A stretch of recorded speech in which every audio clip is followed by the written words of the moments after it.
Lisa Palmer feels like she spends $100 at the grocery store but walks out with only $70 worth of food. "Everything's gone up," she said as she carried a bag of groceries in the parking lot at Meijer, a regional supermarket chain based in Michigan. "I don't blame any one person," she said. "But yes, I blame the White House and Congress. That is their job to make America work if it's not working. It's so broken now. We're just floundering." Palmer's frustration is not isolated.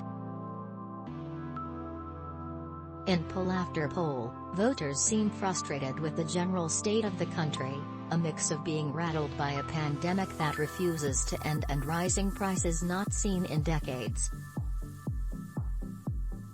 And as a result, the president's approval rating has been stuck underwater since September.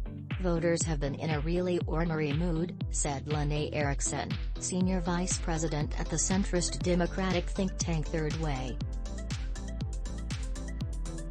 "In major part, that's because of inflation.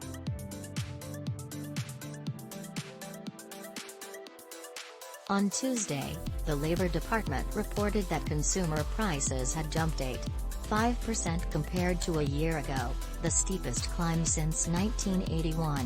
"People don't think that Joe Biden caused the rising costs, but they do think that Democrats promised to get us back to pre-pandemic life. And that hasn't really completely happened yet," Erickson said. "And that poses a challenge for the president and his party. Midterm elections are generally tough for the party in power. They're seen as a referendum on the incumbent. And this year, some Democratic analysts are worried the typical trends could be worse because of Biden's poor poll numbers." Rising prices are the top economic concern for Americans these days, surveys often show it edging out other priorities like COVID-19, crime or the war in Ukraine. "The concern over inflation is nearly bipartisan. But the culprit is not. Inflation is hitting us pretty hard," said Michael Ovorus, a retired engineer from Hamburg, Michigan, who says he first started noticing prices going up last summer.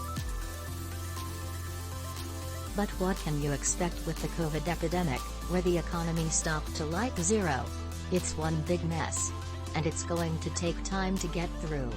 Ovorus, a Democrat, has an element of fatalism when he speaks about inflation. "The economy, it's a big ship to turn," he said. He predicts inflation could last another year, if not longer. But like other Democrats, he doesn't fault the president for rising prices.